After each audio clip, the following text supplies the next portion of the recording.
Welcome to the Nordic Mythology podcast. I'm Daniel Farrand, owner of the company Horns of Odin. And before we jump into the show, I do want to just do a little bit of housekeeping because we do have to try and keep the lights on here. So if you are able to check out our Patreon, it's just Patreon.com/Nordic Mythology podcast. We would greatly appreciate it. It's £3 a month. You get a bonus episode every week. Usually we do it as a Q&A with the guest after the show where you can ask your questions either in real time if you're watching live or submit them before. And they're all available after, and you get the whole back catalogue on the Patreon as well. And you also get the Storytime episodes with Jonas Lau Markussen, which are a lot of fun, where we sit down and read through one of the sagas. And it usually just ends up me and Jonas getting drunk, having a laugh. And they're a lot of fun. There's a bunch of other benefits. You get access to our Discord channel, and we have a nice little community over there. Really nice, loyal fans that we've kind of built up over the time. And like I say, there's a whole team behind the podcast. Whilst I sit here and talk weekly, we have a whole bunch of people who do the editing, the social media, the booking. So it's a whole little hub, and we have to try and I have to do these little plugs every now and then to try and bring some money in. I feel so awkward doing it, but I appreciate everybody that does already subscribe. And if you can, leave us a 5-star rating and a positive review wherever you get your podcast, and obviously just follow us on Instagram, Facebook, all the things, just at Nordic Mythology Podcast. But today I'm joined once again by Jonas Lau Markussen. Yeah. I know, I always panic. Always panic every time. Like before the podcast, I say bang on, and then as soon as it comes into real time, I'm just like, my mouth fills with marbles and I struggle. Yeah, sure. But you did good. Yeah. Yeah.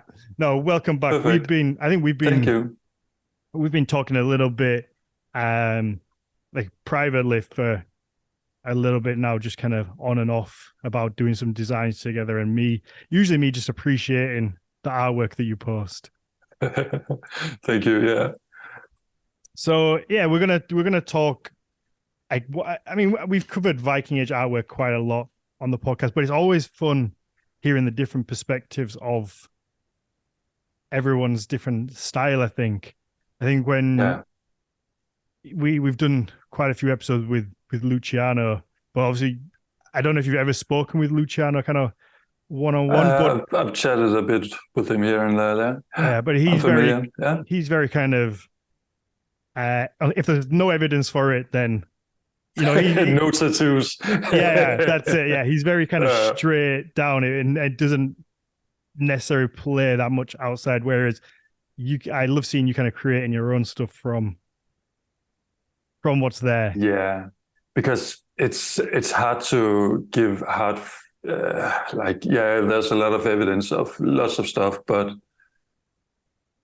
then again, we have so few examples of what would have been. So you kind of have to not make up stuff, but you have to read between the lines sometimes, or rather often, to get the full picture. And we have a lot of metal stuff, but jewelry and stuff like that, but we don't have a lot of woodwork. We don't have a lot of painted stuff. We were just talking about colors. There's not a lot of that. So you have to glance at the evidence we've got, the very few evidence pieces we've got, and then kind of go with your intuition based on of course, the archaeological examples, but you kind of have to use your intuition based on your knowledge. It's kind of a weird thing, really. Yeah. Because you have to get it in your hand. You have to, at least that's for me, when working with the artworks and studying the styles, you get, for each piece you create, you get a better sense of the mechanics of the ornaments of the different pieces that go together to create a specific style. So, but you can't necessarily pick one archaeological example out and then say, this is why it's supposed to be like that because we got it here. Mm-hmm. It's it's a little curious sometimes. Do you get much chance to actually get many artifacts in the hand, or do you have to rely on replicas or buying replicas to be able to look at it? Or do you get an opportunity to really? I haven't yet. I've been very much had my head in the books up until now, so I haven't been much around Scandinavia to study the artifacts. Of course, I've been to the museum here in Copenhagen, but I'm kind of I wanna get around now and study this stuff up front, firsthand. Do you think they'd let you kind of? I've always wondered this in a sense. Would you have to, like, when you go to the one in Copenhagen, are you able to get any special access? I mean, like, and I haven't up until now. No. Have you tried? No, not really. I've been in contact with a few people here and there, so I could probably reach out and talk and see where it's getting me. I feel like it would greatly help, because it's one thing looking at it through the glass, and you can take some pretty good photos if you get your phone right up against the glass. That's a little hint that Richard Wakeman taught me, who's always taking pictures. He used to work in the British Museum. Just put your phone against the glass, and it kind of gets rid of the glare. So that's you can a good get some, trick. Yeah, you can get some really good photos, but everybody that's ever done anything, if you can actually get a hold of it, you really get a completely different perspective, and you can look at it in 3D. Yeah, and especially with the often the artifacts are in very poor condition. Yeah, so you actually have to get it from different sides, photos of different sides, to really get a sense of the relief, the details, because they are often, like, the metal stuff is corroded, and so it's good pictures are everything for sure, and from different angles. Yeah. So I guess for anybody, every podcast could be somebody's first podcast. So for anybody listening, is there six basic styles? Yeah, what is? I think it's. I mean, I think of them as seven styles in the Viking Age. Yeah, okay. And then we got the preceding styles too, from the migration period on up. And so if we have let's say we have the 7 styles, I'm going to go with you. You're the expert. Yeah, I think we can call you an expert. So if we have the 7 styles, do we find that we have more archaeological finds and evidence and actual physical artifacts that you can look at and study for the later ones? And then as we go further back, does it get rarer? Is that kind of how it would work? Or do we have like a good example of everything? Or is it it's not really. It's very different from period to period, because fashion changes through the times. So sometimes in some periods we have very specific artifacts, like the box brooches and stuff like that, that are developed over a period of time. So you have, and that's a very important thing, because then you can trace a style over a time period on the same type of artifact, but you don't always have that. That's a particular fashion with the brooches, and that starts a certain time and then ends a certain time. But then after that, some other fashion may take over in a different kind of area, like. You might have more woodworking, or suddenly runestones becomes a thing in the late Viking Age. And again, they are very important to be able to trace styles over a period of time, because you can see the different motives evolve very gradually. But you don't have the runestones in the early Viking Age, for example. Yeah, you have other stones, picture stones and stuff like that, but in a very confined time period as well. So, but in between there, you don't have any really rune stones or in the What same do sense. what do the early ones look like? I don't think I've ever seen an early. The Would picture they? stones Yeah, or the would they? Yeah, yeah. The early picture stones. Would they look characteristically like a rune stone? Like just a? Are they if you're not as deep? talking the picture stones, you must have seen them, the Gotland stones Oh, okay. with the kind Yeah. of the cartoons pictures Yes. on Yeah. them. I Yeah, know. I know. I see. For me, I would have just called that a rune stone. That would have been, yeah. which I There's guess. no, I don't think there's any runes on them as far as I Yeah. know. You know what? Like that's how I've done this. Well, this is like maybe 100 episode 170. And I've only just put the word rune in rune stone, and Yeah, that there probably has to be runes on it to make it a rune stone. I don't but know then why. again, I yeah, just but then again, many of the stones we talk about as rune stones, they don't really have rune stones on them, but they are part of the same category. Mhm. So, you know, yeah, it's just a nice, handy word to use for them, like Vikings, for example, Viking Age. You kind of have these terms to refer to stuff. I feel like you're just trying to make me feel better. No, no, no, no, Because I felt like that was a light bulb moment for me where I was like, oh no. shit, yeah, there's a very obvious word in runestone that kind of probably like explains what it is. Yeah, But well, I have those moments sometimes. yeah, we all do. We all do, man. Yeah. So okay, because I guess when I think of the wood or like the Ernest style churches, you get a Mm. lot of you get a lot from them. That's why I was thinking maybe the later ones have more. It's easier to tell the distinct style, or because you're getting a lot. I don't know. I feel like the further we go back, the less evidence there would have been.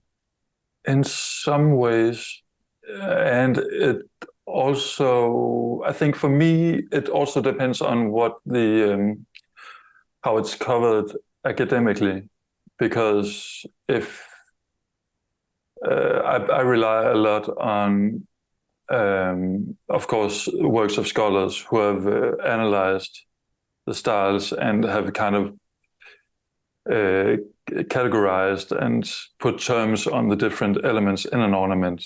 For example, the rune stones have been described very well, and the development of the styles across them have been Mm-hmm. described academically very well. Mm-hmm.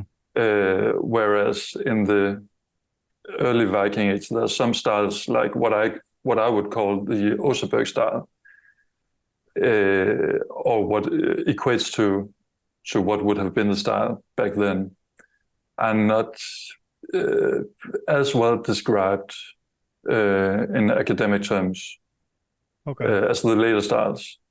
Mm-hmm. So you, at least for me, it's been harder to kind of get precise on what was actually the style back then in that Mm-hmm. period, because I can look up different stuff, different artifacts, but the dating is difficult too. So you have to really get nerdy Yeah. and study different papers and stuff Mm-hmm. that focuses on very specific artifacts like brooches or swords or something like that, to be able to um, yeah, get precise on what actually makes a style from that Mm-hmm. period. And for me, at least, it's been the earlier styles have been a bit difficult. Do we find the because I mean, as in like how hard and fast are the rules about a style? Because obviously, I guess it's very easy for us to want to put things in boxes and go, okay, we have these 7 styles from this year to this year, and it's these very nice. I assume it's not that simple, but No, when you get that transition into another style, I assume that style is just popular for that era. But then do you get some, because at the end of the day, these people are artists. do you get some artists who are like, oh, I'm just going to do my own thing? Like, this is the style, but I'm just going to go completely over here and just be individual and do this completely different thing that you, so do you find like pieces from a time period that should typically be like Bora, but then it's just something completely different? Does that happen? Or is it pretty... Yeah, I think I can recall I can't recall his name, but I know a few of the later runestones where it's kind of Una style, but it's a bit off. But I don't know if I would call it a a personal style. It's to me it looks more like they are done a little bit too fast, and then Oh, okay. the artists are stuck in their ways in some sense. A little bit sloppy. Yeah, a little bit sloppy because yeah, I can't recall the word for it, but yeah, he probably had a lot of runestones to get through, and he kind of had his way of going about it, and yeah, it worked for him. Okay, do we ever get like I feel like a Picasso of, as in like, do you ever just get like an item that's just completely different? That is just like an individual thing. Because it seems, I don't know, I feel like we're talking about human beings that are creating things. So it would make sense that you would just get something that's just completely individual style, but it I seems... think that's a quite modern idea of the artist genius that kind of goes on his own exploratory journey and creates a whole new style, like Picasso or yeah, whatever, Van Gogh or someone like that. It wasn't like that back then, at least not in general. And I can't say for sure how a new style develops, but it's for sure very rooted in tradition all the time. So each style is slowly developing, and then you have some little shifts here and there, but I don't know, it's hard to say for sure how things suddenly pop up, like new ideas, artistic new ideas in that time period. Of course, we have inspiration from Southern Europe and like Constantinople, the Roman Empire, and stuff like that. Like, you know, the Bracciates in pre-Viking Age. You know about them, right? Yeah. With the Woden inscription here a few months ago. Yeah. They were heavily inspired by Roman medallions. And I think you've been covering it on the podcast, so it won't go too deep into it. But just to say that they are a great example of how a style, or rather a kind of an artwork item develops or pops up, becomes popular, because they were, to begin with, the Scandinavian Bracciates were directly inspired by the Roman medallions. But then slowly over time, they developed into a completely Scandinavian expression. Okay. So you can't even really, and a lot of academics have compared the Scandinavian models to the Roman models, the earlier Roman models. But you kind of miss the content or the what they are about when you kind of draw that direct line back to the Roman pieces, because when they are developed in Scandinavia, they turn into something completely different, and the Roman medallions are very symbolic in their images. Like the emperor is depicted, and I can't recall all the details, but just to say that they are symbols of power and the symbols of God, of the emperor, of stuff like that. Whereas the Scandinavian bracteates, they work in a very different way with the artwork on them. They kind of work more with the different elements, making the gold piece come alive on the surface of the piece itself. I don't know if you follow me, but it's it's a very different way of working with a piece of art, because the point is not to communicate the power of the emperor. The point of the bracteates is to, at least in my opinion, is to make the item come alive, or imbue the object with magic, in a sense, to make it more powerful. Okay. And now I'm also just speaking in general with all the animal ornament, because they kind of derive from this period with the bracteates. It's in this period that this kind of artwork slowly evolves into what we know as later Viking Age art and ornament. And we kind of see this develop into these animal ornaments that kind of, they're not, they don't work the same way as art do today either. Like when you have a print on a T-shirt or a logo or something, art today or artworks are usually made to communicate very directly. They're meant today to be read very easily in some ways. And then you can go into all kinds of contemporary art, and that's a whole different matter. But if you look at like popular culture and popular, or art in popular culture, it's usually meant to be read very easily. So you have a like kind of a logo or a brand in that sense, put on a T-shirt on your wall or something like that.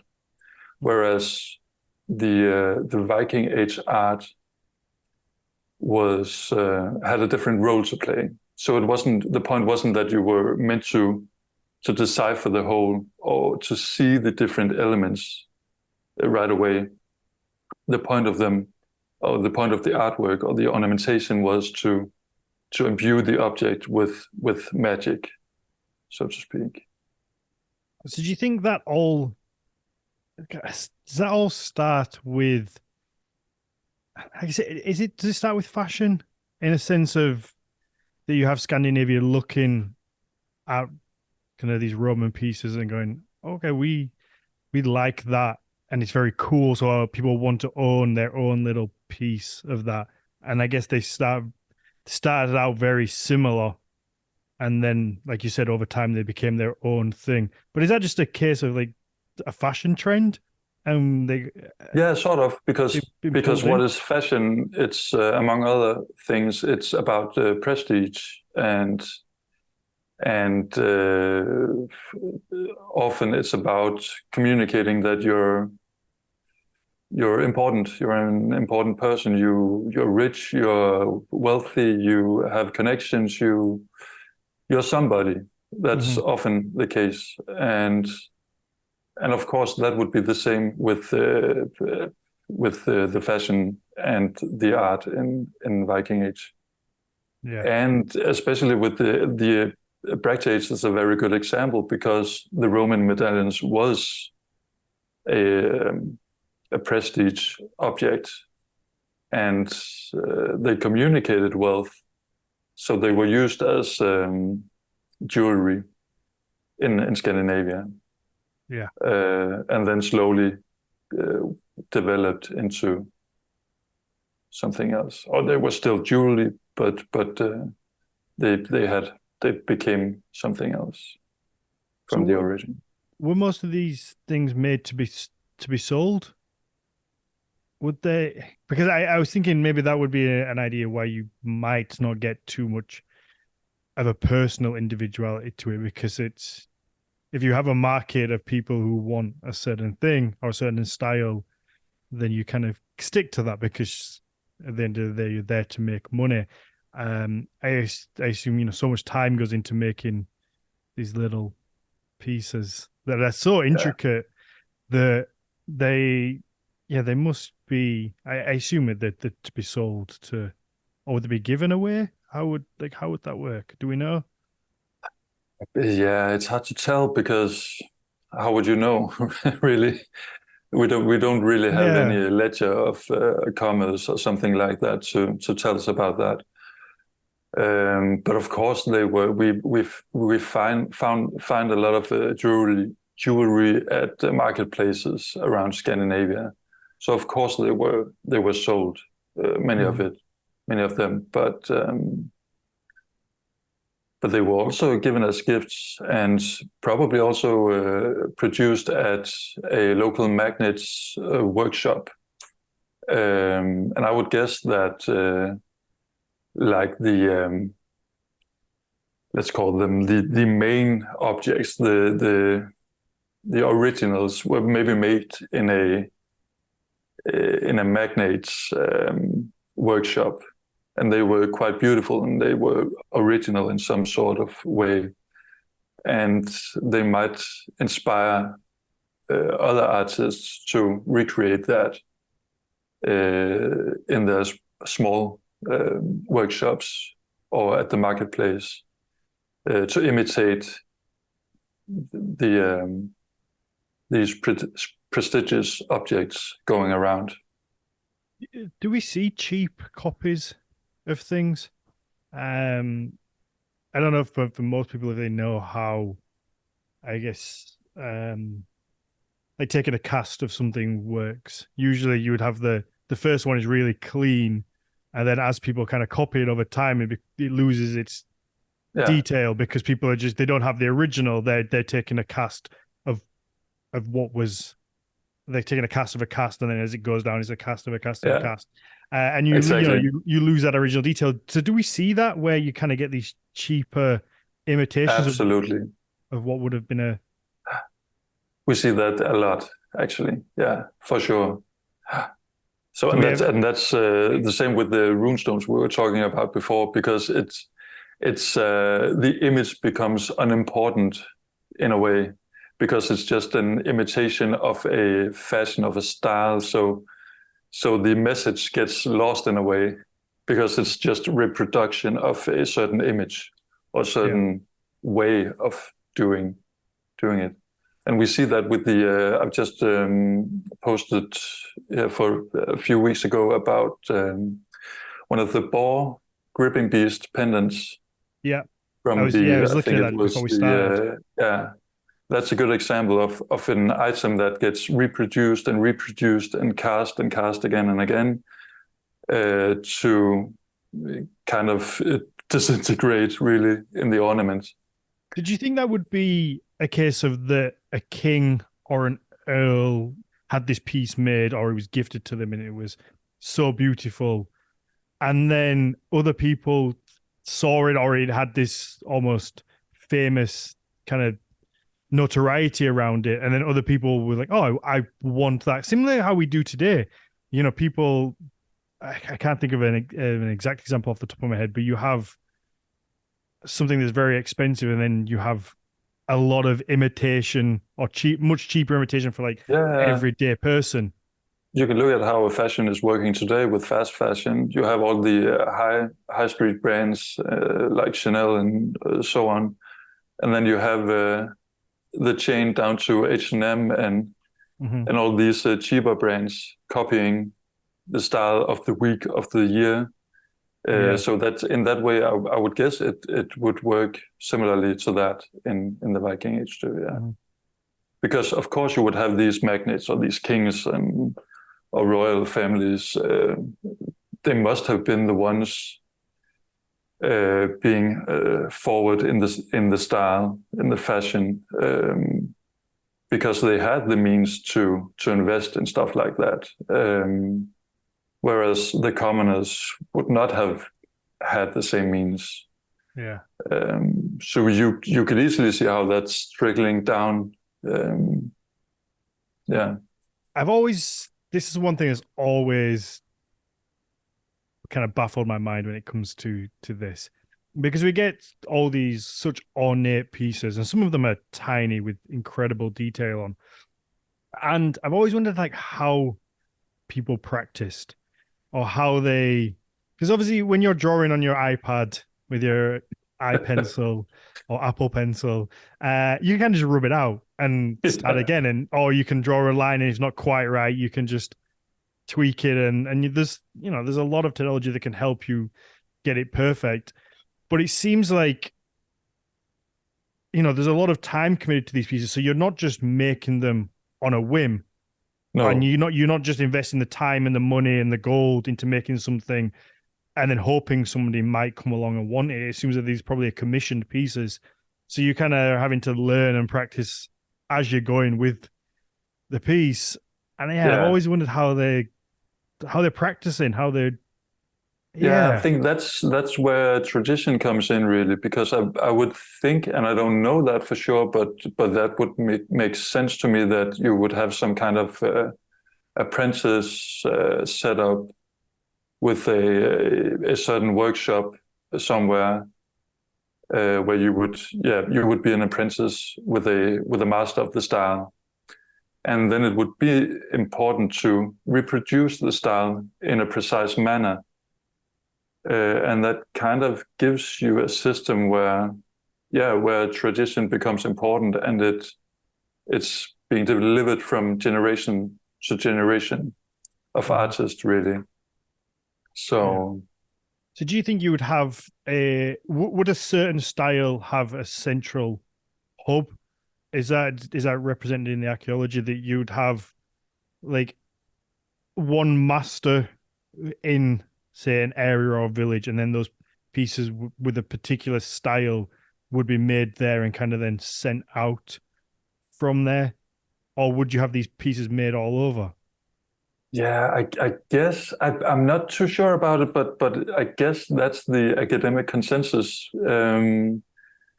But to me, it's hard to say, really, because of course, Gotland was a power center, so they would of course have the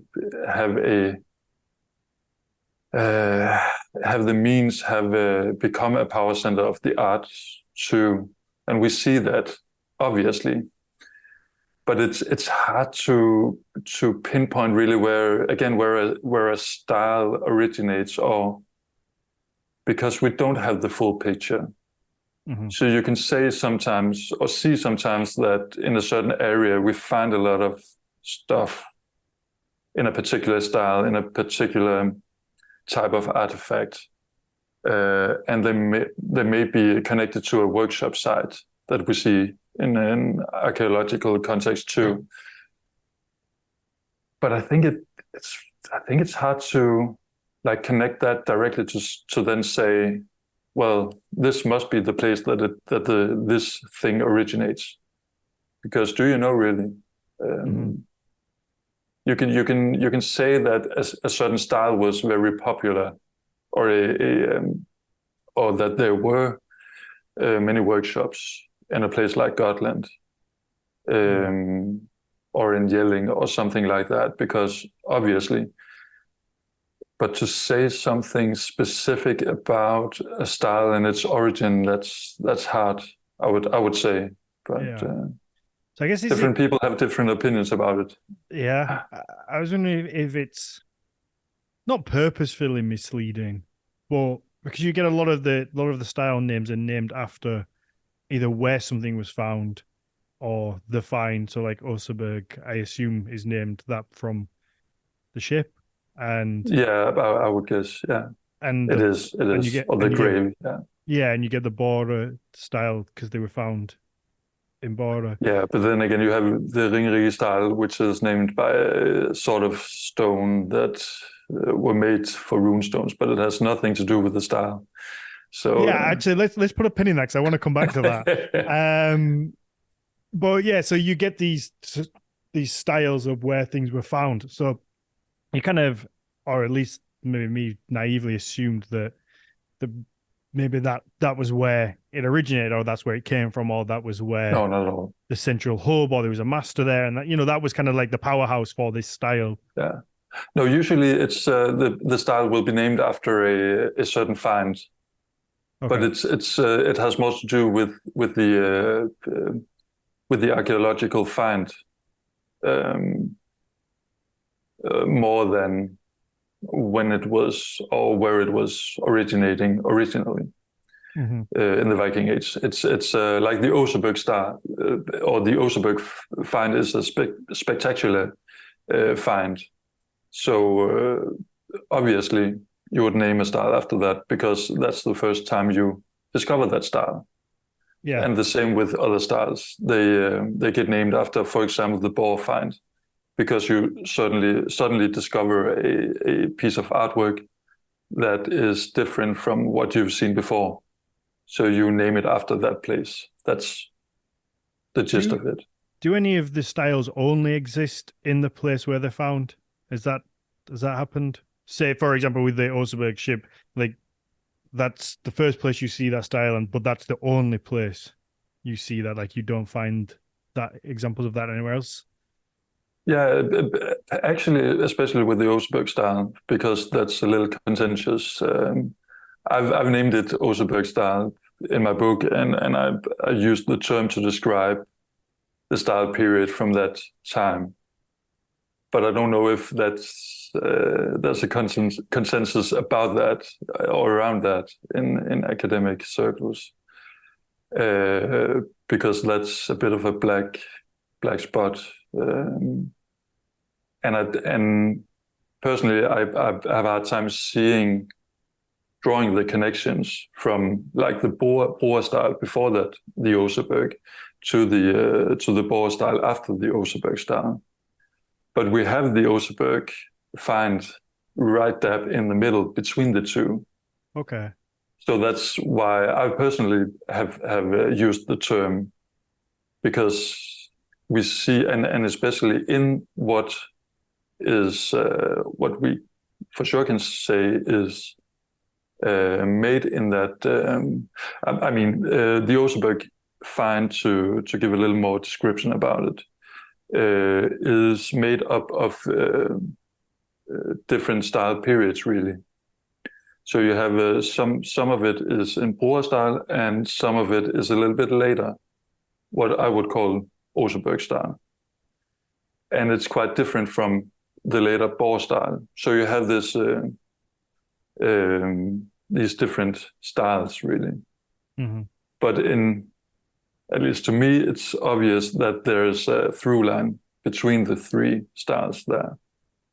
And I see a lot of characteristics carried over from the boar style to what we see in the Oseberg find, and then onwards to the boar style. Is it possible that whoever worked on the Oseberg ship and the grave and was just the Picasso of the Viking Age, and they were just like, this is this is my thing, and I'm gonna do my own art style. This is it. Well, in some terms, it could look like that, yeah, because we don't. But again, that's the difficult thing with the Viking art, because what is Oseberg, the Oseberg find? Well, that's woodwork, really. The majority of it is woodwork.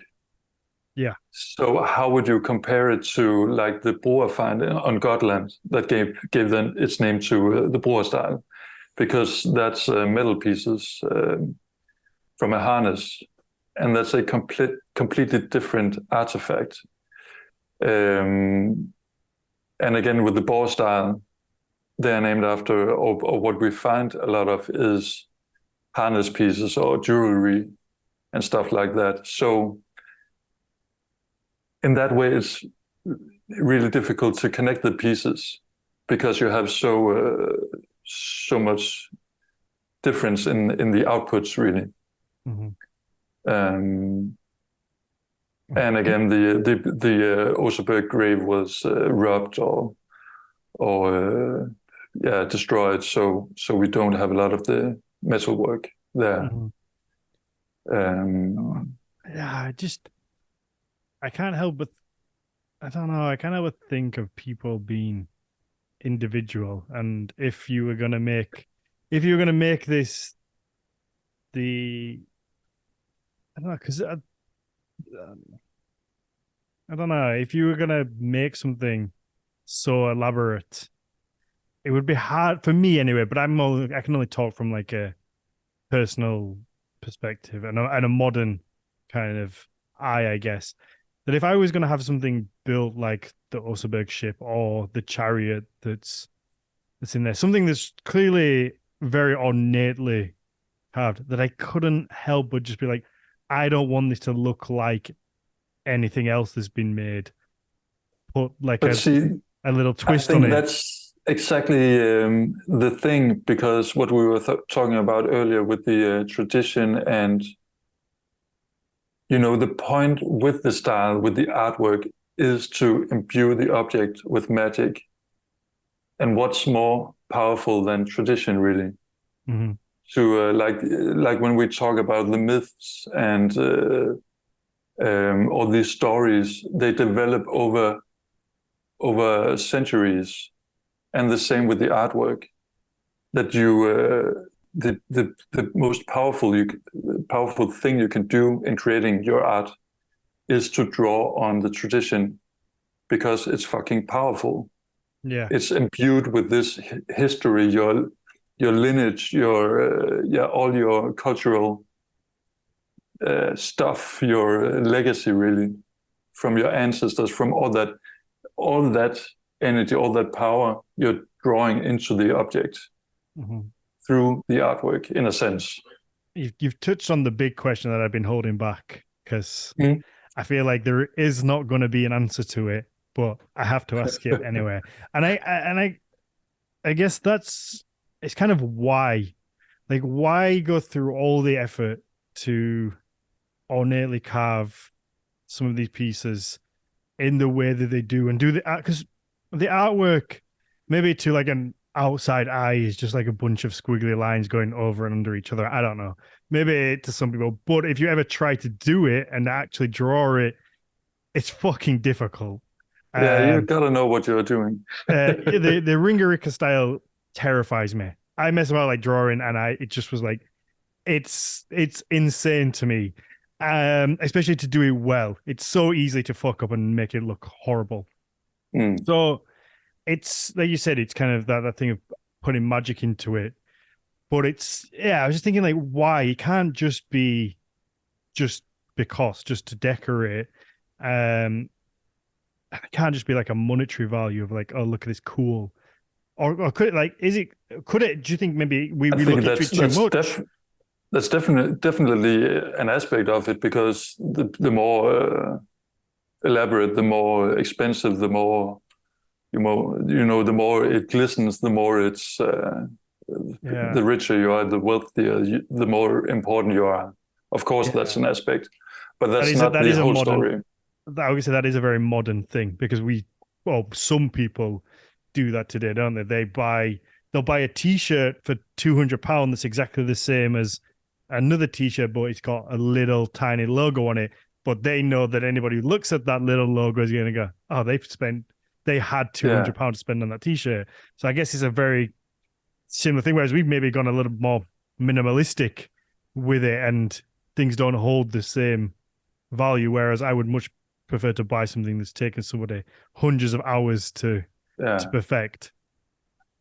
But again, the times are different, and then it was very easy to differentiate yourself and to signal that you were wealthy by spending some wealth on an object, because that's not. The commoners couldn't do that because they were not wealthy. or didn't have the same reach as the higher, the royal family, for example, or. I'm so curious.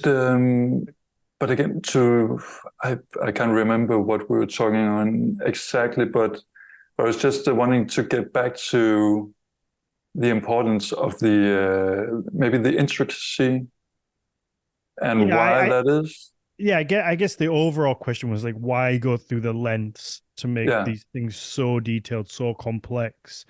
Like, what would be the reason other than like a monetary one to, you know, to kind of like show this is my wealth because this is so complex. Look at this. But is there something? I guess is there something deeper? Is there like that spiritual kind of magic element to it? I think definitely that there is, and though that would be my own interpretation, but in my opinion, for sure, there's something embedded into the artwork itself. It's not unimportant how it looks. It's very particular because it has to be to convey this or to imbue the object, as I said before, with a kind of magic. And you see, and really we see it from the Bracts Age, the time period of the Bracts Age where it all began, and this elaborate animal ornamental style develops and appears in Scandinavia. We see it all through the before the Viking Age up until the end of the Viking Age, where every object is just covered in this indecipherable mess of an ornament, really. And why is that? Well, it's because obviously, or to me, that it had a purpose, and we even.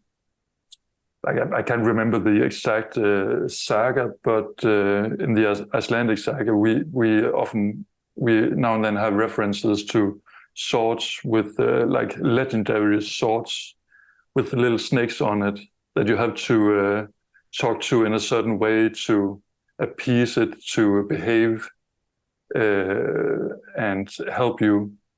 Otherwise, the sword will just go amok and kill everyone or something like that. So there's references to this magic in the objects here and there too.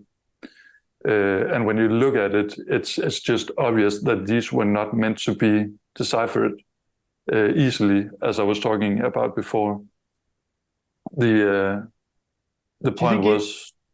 Do you think it's just something that's been lost over time then? That at the time you would have had these things and people would have just looked at them and gone, oh, that means this, or it has this kind of symbolic meaning, but we've just lost that. So when we're looking at it, I imagine there is a huge amount that we can't decipher, and you look at it and it just looks like this, like you say, this mess of tangled beasts, but to somebody at the time, we've lost the sense of it. Really, we've lost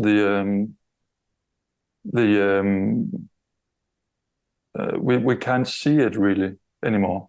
We don't know what we're looking at.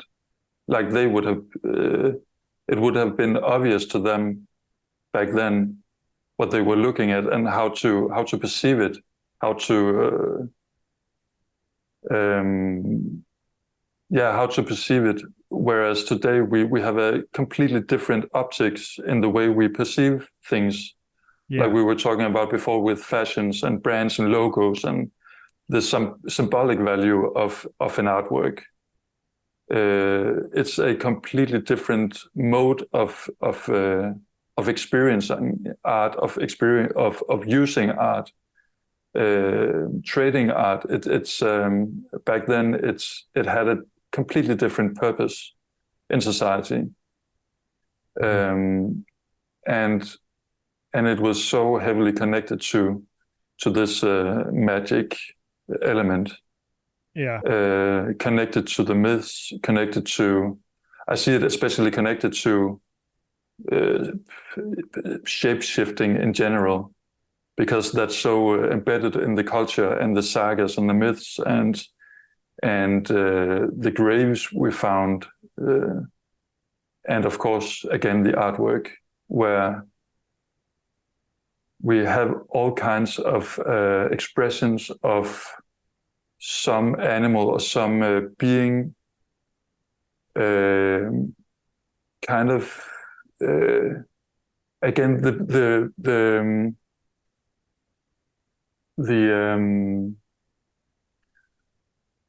just the thing that they are unperceivable to us right away is kind of a magic act, because that kind of sets a barrier between you and the object.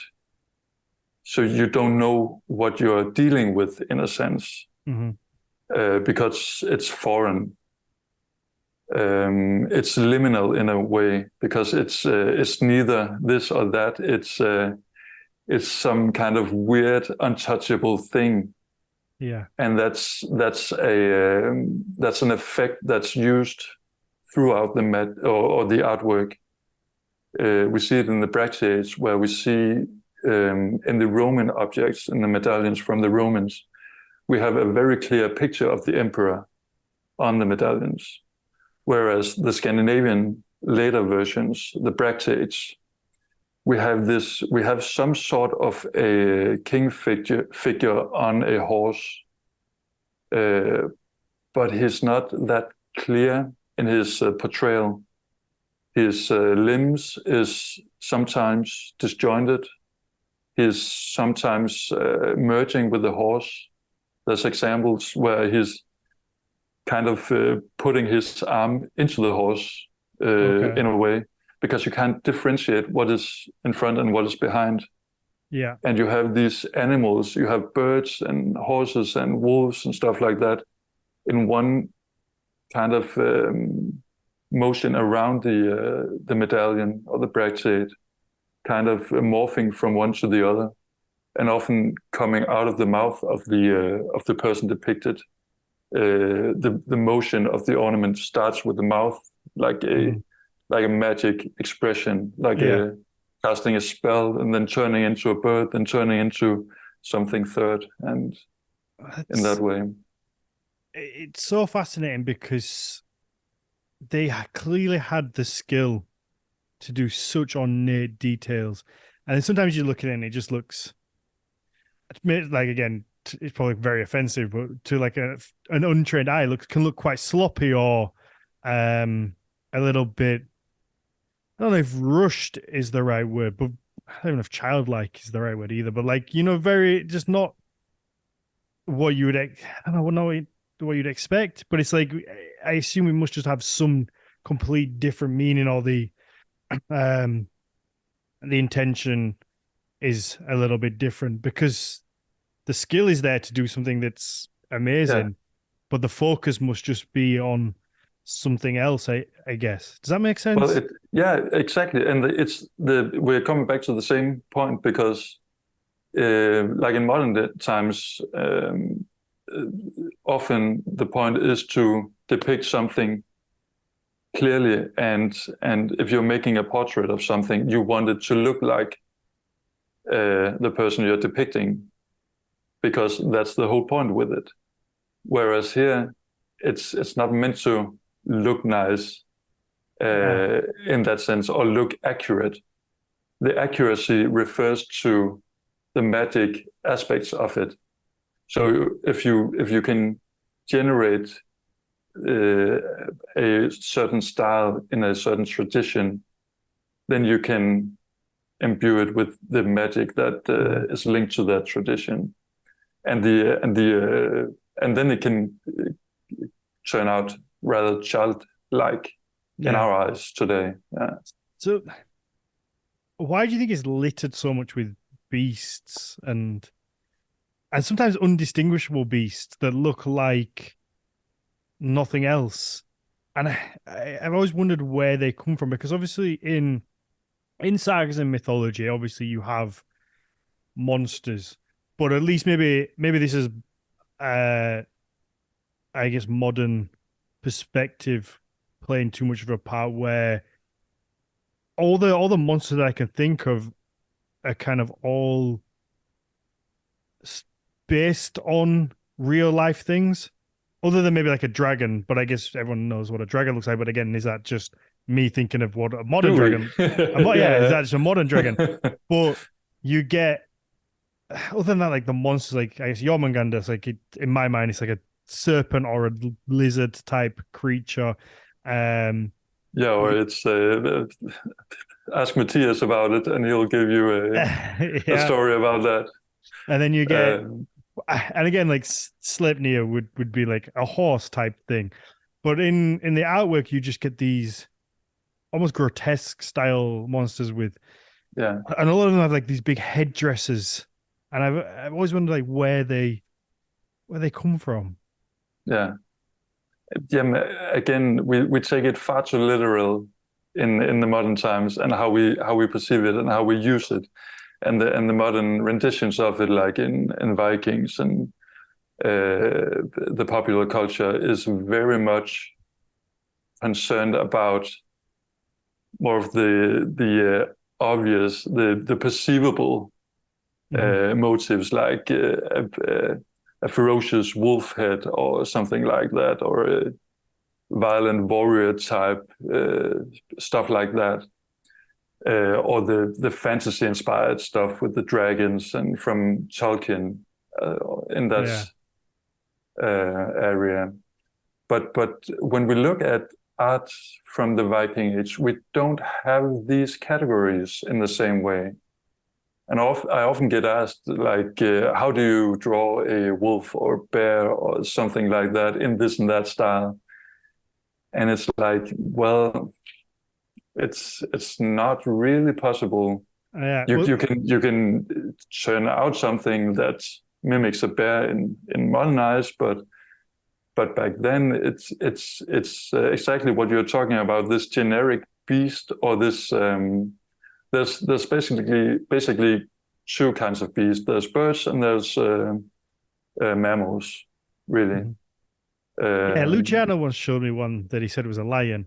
And I was like, how the fuck do you know that's a lion? And he's like, it's a lion. I'm like, how the fuck is that? How is that a lion? And I'm sure Yeah. he knows so much more than I do, and he'll have his reasons. I'm like, Well, that's probably because or the Scandinavian artists were inspired by like Roman artworks, and they had lions. yeah. So you can trace it back to like inspirational sources from down there. I guess I would be a mythical beast at the time as well. I think we take for Yeah, granted, like now we can just Google like a lion, an elephant. We know they exist. We can go to zoos and see them.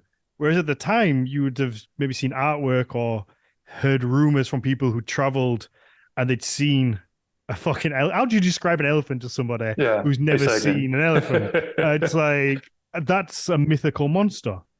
Yeah, So completely. yeah, it's something that exists in this land that you have to travel weeks and weeks and weeks to get to. It's not like anything. I guess what would be the closest thing in Scandinavia to an elephant? A moose? An elk?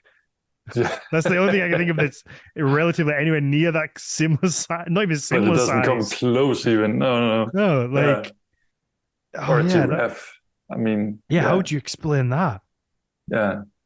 Like, imagine. Oh, that's a fascinating one, isn't it? Like, imagine seeing a giraffe when you didn't know a giraffe existed, or maybe you just heard rumors of this animal that had a long neck.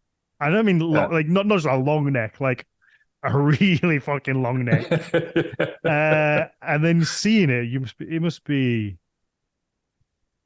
okay. Do we see any giraffes in In Nordic Viking Age? art, Yeah, yeah. in Nordic artwork, is there like anything that we can be like, oh, that looks like Ah, a fucking I'm giraffe? sorry. I'm sorry to disappoint you. It's I just haven't come across it. it's just legs, and then the neck is like all the way around the knotwork, and then just a Yeah. little head on the top. So you could perhaps interpret a lot of it as giraffes, really, Yeah, I guess. when it Yeah, comes down to it. yeah. It's yeah. I mean, I genuinely love the style, but even now with like a lot of the tattoos that I have, uh, like on my hand, I have Tia and Fenrir. But Fenrir is like it's a wolf inspired. You can tell it's a wolf, but it's so it is probably that like more modern Stop. interpretation. It's a wolf drawn using the Viking Age artwork rather than what a wolf would have looked like, I guess, at the time. Or actually, a wolf would have looked like in the artwork if you could pick one out. Yeah, but again, I think yours is it's Ringerige style inspired, or what's your tattoos rooted in, or is it a mix of different styles? I would say it's more Mammon, I think. Okay. Probably tell me if you. Yeah, it looks like Mammon. The dots in the middle. Yeah, and the feet look like Mammon. Yeah, Mammon style too. Yeah. Okay. So we've been going nearly an hour. I don't even know. Yeah. I think about an hour. I did want to touch on color because anybody who follows you, and if you don't follow you, people go and follow Jonas because the stuff you do is incredible. I think when I first got into this whole world and carving horns, like your first book and your website was the only place at the time that I knew that kind of illustrated and tried to teach people how to do this, because it is so fucking difficult if you don't know where to start and you aren't able to understand and break down what goes where, because it can look like a complete kind of not mess, I guess, but especially, all the overs and unders, it's hard to differentiate and hard to work out, but there is a pattern to it. There are rules to it. There are things you have to follow and you should do that's going to make it a lot easier. And your work was the first place I saw that was like actually kind of like giving it away for free at the time. It was like, here's this stuff, try it, and really trying to kind of help people. So definitely do go follow Jonas and pick up his books. But anybody like looking at your Instagram, the first things that stand out for me are the colors that you've been playing with. You have the little mask and then the little head that you also have sculpted into clay, is it? They look fucking awesome. Thank you. They were fun to make, really. I bet. Yeah. But yeah, there's just this idea of playing with color, because I think most people, when they think of this artwork, I think just naturally because of just pictures, you think of them either in gold or in maybe like ivory, or the wooden ones are just wood color. But no, they were definitely colored. Yeah, and we see that from most of the things that we find. They are painted, the wooden stuff, and even the metal stuff is decorated quite exquisitely, often with different colors of metal to invoke kind of a color play in the metal. Okay. So even there we see color play and colors. But of course, when we're talking colors, it's quite difficult because we don't have a lot surviving to our time. So it's difficult. Is it just a case of finding like little fragments of color on pieces and then? Yeah, and again, the Viking Age and before the Viking Age, it's a period over centuries where we only have a few pieces here and there with colors on them. Mm-hmm. So even though we have a piece in, for example, urn style that is colored or painted, we can for sure say that everything in urn style was painted in this exact way. Yeah.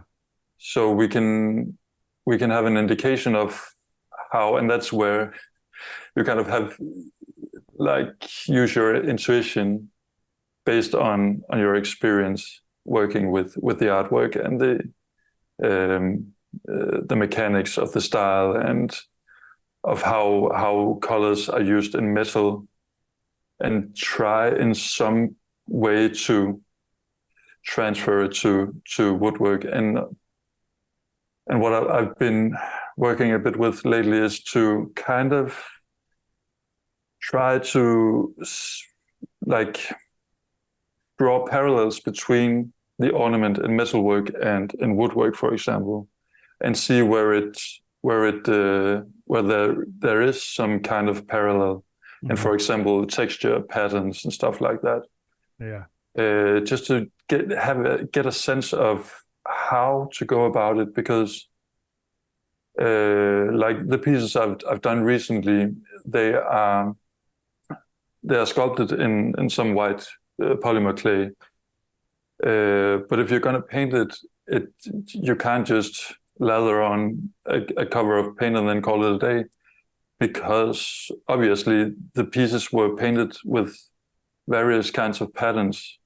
Mm-hmm. And different colors in a particular way. Yeah, that's it. You have these beautifully ornate pieces that then likely had a paint, or were then painted with even more ornate decorative patterns, and you wonder like what details have been lost, and then how that kind of hinders being able to interpret these pieces, because those details aren't there. Maybe there is something that was just painted on there that would have made it so much easier to be able to tell what these were. And we see that in a few examples that comes to mind. Just the herning beam or woodwork. It's a piece of a beam from a church in Herning, Jutland. That has a little piece of a urne-style animal painted in the background is black, and then I think the animal is yellow, and then there are a few details in red. Mm-hmm. And most of the details is carved into the woodwork itself. Like, for example, the animal is yellow, like I said, and the eye is red. So that's kind of an obvious go-to. If you wanted to make it yourself, I could have come up with that myself. But then we see it has like an ear that is painted red. Okay. But there's nothing in the carving that particularly tells you that ear would have been a different color than the rest of the animal. Okay. Because it's just part of the ribbon of the animal body. Mm-hmm. And we see in the yelling mound, we have a lot of exquisite woodworking panels. Like they are open work panels, but in like a 2D, you could say. But like if you, I can't recall. But if you had a panel of wood and then carved out the outline of an ornament, mm-hmm. and then they are painted in different patterns and colors, and there's nothing in the carving that would tell you how they were painted. But luckily, we have the paint surviving to our day, so we can see how it is painted. It would be so good to be able to know exactly what they look like. And do you think it's just a case of the paint's deteriorated over time? So I don't know if Scandinavia suffered the same thing as some places in the UK. I know when I visited Durham Cathedral, it's a beautiful ornate cathedral, and a lot of the inside of that was painted in really bright colors. And then when the Protestants came around and came into power in the English throne, they were like it was then a negative thing to have really ornate churches, so they just went in and scrubbed all the paint from from the columns and from the walls. So there's only like a tiny little bit that survives today. And I don't know if Scandinavia ever suffered anything similar. Where, no, I think what could maybe compare a bit is like the early excavations were not that well. For the time, they were professional or kind of, but to our measures today, they are quite crude in the way they handle the woodwork, for example, Okay. because you have to be very particular to conserve wood, even not even talking about the colors, but just talking about the wood pieces themselves. Yeah. They go today.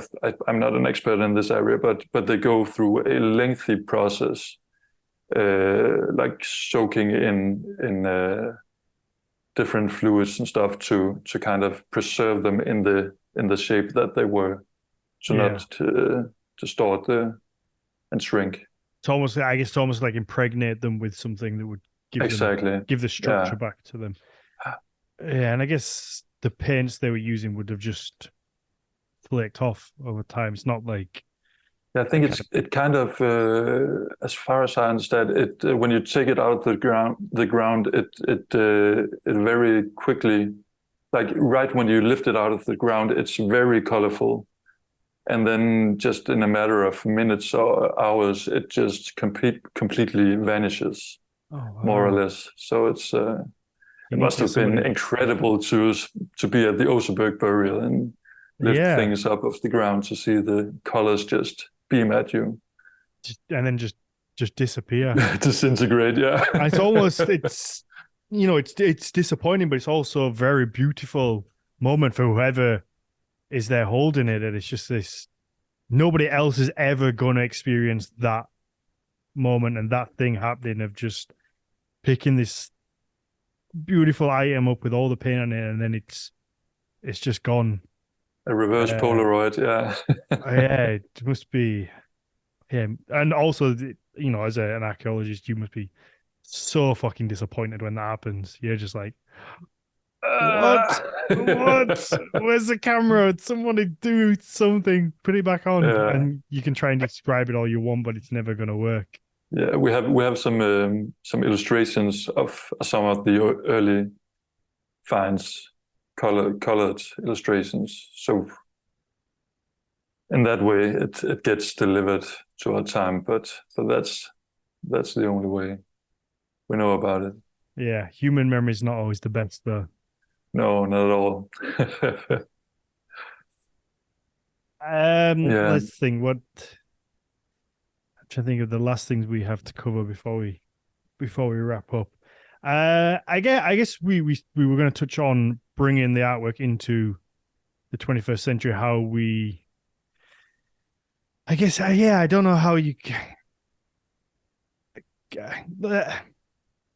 So, in my mind, like how we kind of touched on it a little bit with tattoos and even mine in particular, like if you're getting a tattoo of Fenrir and Tyr, which I assume is a very popular tattoo. It's a very popular story. You want the wolf to look like a wolf. So I assume most artists then add a little modern interpretation onto making the wolf look like a wolf. And I guess that's kind of a thing of bringing the artwork forwards. And I found, having a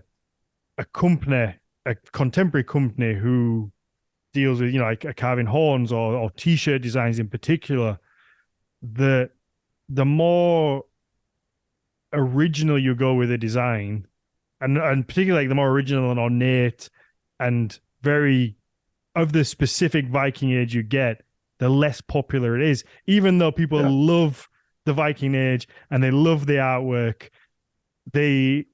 it's shitty to say it, but like people just want the modern interpretation of it. I can feel I really have to pick my words here because I don't want to offend anybody, and I can completely respect and appreciate the artwork that people get nowadays.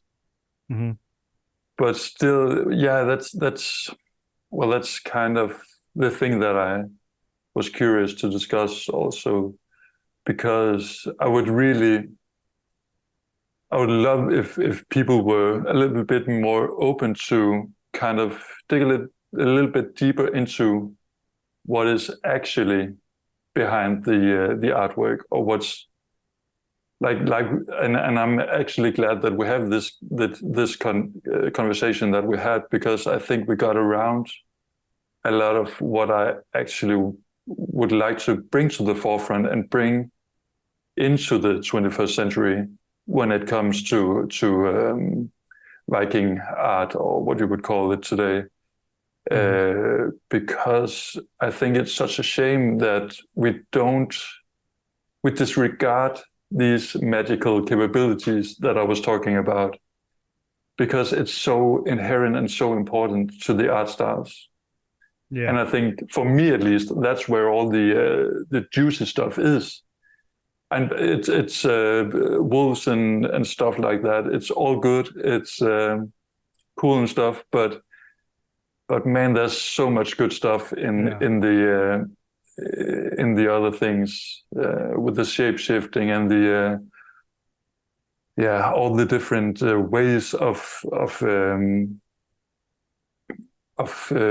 creating magic objects in reality. Really, it is such a frustrating thing, because I could commission you. I could say this pretty safely. I could commission you to do a very traditional design. You could spend 100 hours on it, and it could be this really beautiful, ornate thing. And I could put it on a t-shirt, and I could sell, a handful. And then I could get the Helm of Ore, and you could do like a cool take on it with like a little Viking Age style version of it. And I could sell fuck tons of them. I could just sell loads of them. And it is such an infuriating thing that you have to, for me anyway, it's difficult trying to find that balance, because I love the old artwork, and I love the artwork that the people like you do, where I think it's so important of like pushing it forward and trying to discover like what these pieces mean. So I always want to try and work with that, but it's disappointing, because you also have to play the game. At the end of the day, it's a contemporary company, and I have to sell things to keep the company going, because otherwise there would be no company. If I could churn out a bunch of t-shirts that have really authentic designs on, but then no one's going to buy them, and then there is no business anymore. So you have to try and it's trying to find that middle ground where you can keep these elements in it, but it's also this cool modern take, or at least what kind of, I feel like it's shit to say, but you have to cater to the Viking bro type audience in some if you way. want to make money, you got to do it. Yeah, that's the thing, because it is such a big, by far the biggest demographic of people interested in Viking stuff are the Viking bro type people. So I think it's like 75% of my followers are male. Yeah, and you have to kind of you have to cater to it, but I refuse to kind of go down that path of like, everybody listening to this will probably have the sponsored ads of like, you've seen the t-shirts. It's like, always be yourself unless you can be a Viking. Then be a Viking. Like, like those style t-shirts. Like, I refuse to ever go down that route, and I'm sure they sell. I'm sure they sell loads of them. Yeah. So it's always trying to find that balance of trying to put. But how do you draw the line, or how do you? For me, I think the way I try to tackle it is try and take a very modern, or like something that's very popular, so like the Tyr Fenrir story, and then try and put that in a more traditional style, or like, so like we did like a Ragnar and in the Snake Pit, and the Saxon Storyteller did like a side profile of like a head wrapped around with like a snake style design. Yeah, like awesome. try and put that kind of something that's very popular modern name that you can, that kind of, and it makes me kind of, my skin crawl a little bit even talking about it, but it is playing that game where you have to like take that trigger word, that kind of like Odin, Thor, Ragnar, and then you can put that onto something, and it's almost like you're getting the it's like trying to sneak your kids the fucking greens by hiding them underneath something more delicious. It's like, here, have the cool artwork, by me telling you it's something cool. Yeah. I think that's how I try to tackle it. It sounds like it's the way forward, man. Yeah, and Yeah, runes. if you want to sell stuff, You can it's the fucking way. runes. If you put runes on something, Yeah, like that, you can just. It's so easy.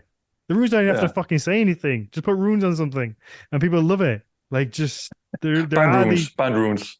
Yeah, bind runes. There are these elements that just kind of they are those trigger things in you, and you have to just play the game to be Yeah, able to, to make money like all businesses have to do. Um, and I'm pretty set in my morals when it comes to the business that I like we specialize in handmade things. Like I won't. There are a bunch of companies that already they'll buy. It's so easy to buy things from India, China that are just mass produced and they're just cheap quality.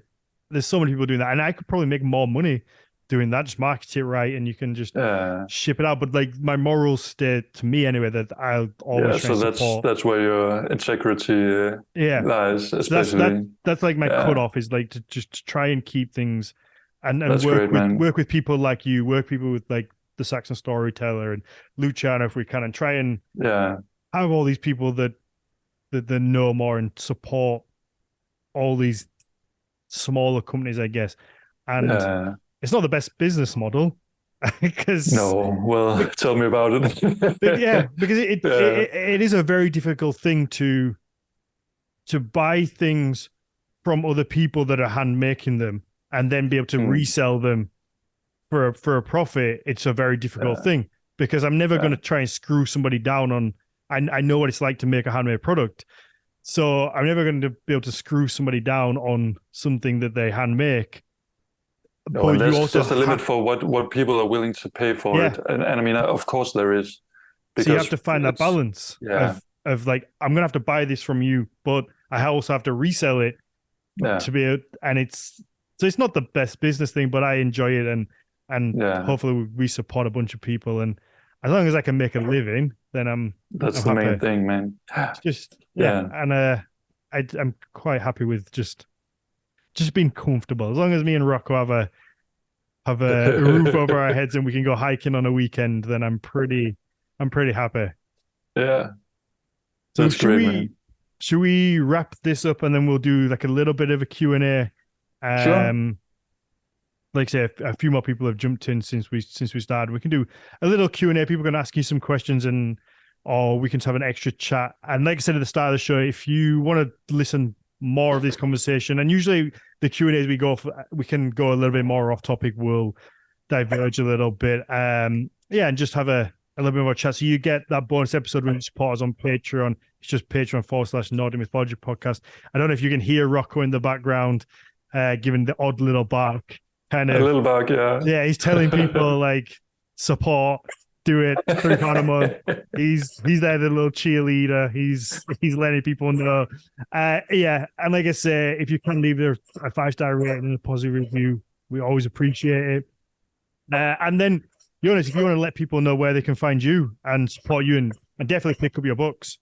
Yeah, well, it's just jonaslaumarkussen.com is my main hub website. And of course on Instagram, Jonas Lau Markussen.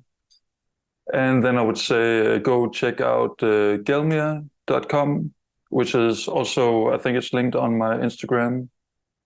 And I think I've got to hook it up on my website as well because I don't think it's linked there. But if you want to check out some of the archaeological artifacts, I've begun collecting a few pieces there with links to the online collections and stuff like that.